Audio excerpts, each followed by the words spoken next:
Hi guys, welcome back to my channel. I am Yasmeen and आज हम Boltzmann brain theory के बारे में बात करेंगे and it's a very interesting thought experiment. So without any further ado let's get into the video. Imagine करो कि इस पूरे इतने बड़े यूनिवर्स में एक random brain just randomly pop up किया, रैंडमली एग्जिस्टेंस में आया है। इसको ही बोलते हैं बोल्ट्जमैन ब्रेन कि if given enough time and space ये पॉसिबल है कि एक fully formed brain with all the memories and experiences and feelings and everything, ये ऐसा एक ब्रेन एग्जिस्टेंस में आ सकता है। So this is the essence of Boltzmann brain. Now Boltzmann brain ये एक ऑस्ट्रियन फिजिसिस्ट से ये नाम आया है जिनका नाम था लुडविग बोल्ट्जमैन एंड उनका ही ये थ्योरी था कि if given enough time and space ये पॉसिबल है कि एक रैंडम ब्रेन जस्ट ऐसे ही एग्जिस्टेंस में आ जाएगा because of some quantum fluctuations. ऐसा पॉसिबल है एक पूरा यूनिवर्स एक पूरा यूनिवर्स क्रिएट होने से ज़्यादा पॉसिबल है कि एक ऐसा ब्रेन जस्ट पॉप अप करे एग्जिस्टेंस में। नाउ यहाँ अब हमें कुछ साइंटिफिक चीज़ें दिमाग में रखने पड़ेंगी, बहुत ही बेसिक्स, बहुत ही ईजी तरीके से मैं समझाने की कोशिश करूँगी। सो फर्स्ट ये चीज़ है कि वैक्यूम पूरी तरह से वॉइड नहीं होता है। वैक्यूम में कुछ ना कुछ वर्चुअल पार्टिकल्स होता है जो in and out of existence आता जाता रहता है with given enough time and space. ऐसे फ्लक्चुएशंस बहुत कम टाइम के लिए होते हैं पर ऐसा पॉसिबल है। Now let's bring entropy into the picture. What is entropy? Entropy को अगर हम एकदम सिंपल तरीके से बोले, इट्स रैंडम डिस्टर्बेंसेस, रैंडमनेस और डिस्टर्बेंसेस। ठीक है, हाई डिस्टर्बेंस मतलब हाई एंट्रोपी, लो डिस्टर्बेंस मतलब low entropy. Now second law of thermodynamics में यही बताता है कि अगर एंट्रोपी नहीं तो सेम रहेगा नहीं तो बढ़ेगा, ये कभी एंट्रोपी कमेगा नहीं।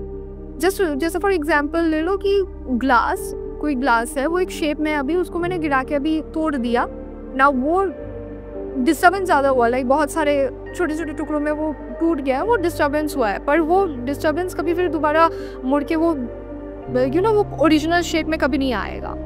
तो that's what entropy is. Now second law of thermodynamics में जैसे मैंने कहा कि ये जो एंट्रोपी है या फिर डिस्टर्बेंसेस है, ये नहीं तो सेम रहेगा नहीं तो बढ़ेगा, ये कभी कमेगा नहीं। तो हमारे यूनिवर्स के बहुत बहुत बहुत फ्यूचर में जब स्टार्स बर्न आउट करना शुरू हो जाएंगे या बर्न आउट हो जाएंगे, तब ये फ्लक्चुएशंस होता रहेगा।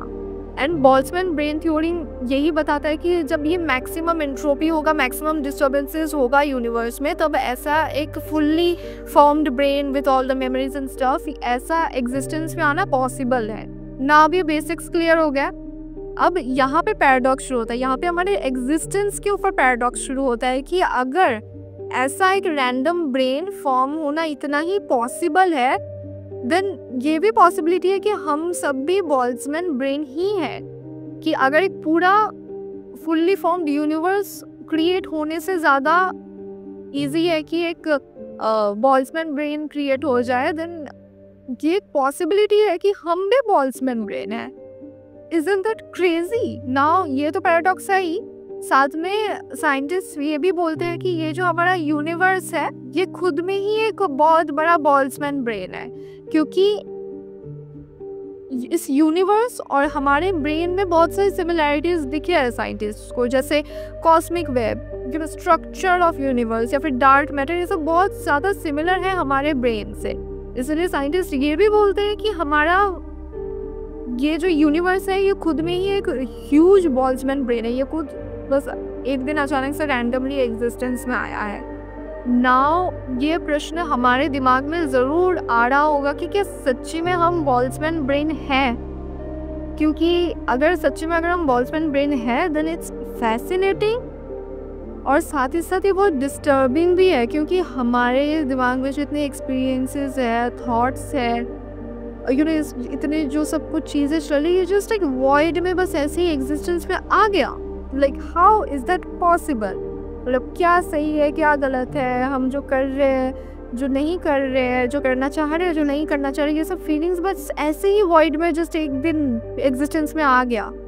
It's like hard to believe और मतलब फैसिनेटिंग भी है एक तरफ से। नाउ बहुत सारे रिसर्चर्स एंड साइंटिस्ट बोलते हैं, ये चीज़ आर्ग्यू करते हैं that this very fact that कि हम इसके बारे में आर्ग्यू करें कि हम बोल्ट्जमैन ब्रेन है कि नहीं, या फिर इसमें रीजनिंग दे रहे हैं, या फिर इसको साइंटिफिकली प्रूव करने की कोशिश करें, ये सारी चीज़ें हम कर पा रहे हैं हमारी ब्रेन से, यही चीज़ बता रहा है कि हम बोल्ट्जमैन ब्रेन नहीं है।